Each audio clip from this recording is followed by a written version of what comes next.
আপনারা জানাজান নামাজের জন্য প্রস্তুতি নিন।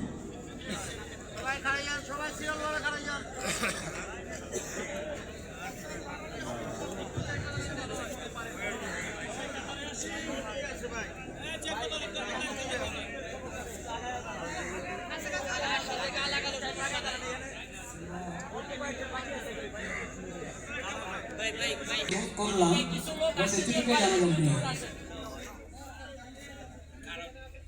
কার তকবীর হয় জানাজাতে।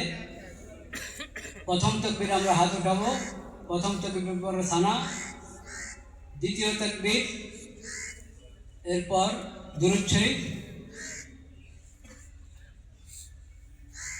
তৃতীয় তকবীরের পর দোয়া, চতুর্থ তকবীরের পর সালাম। কিছুক্ষণের মধ্যে নামাজ শুরু হচ্ছে, আমরা প্রস্তুত হয়ে যাই।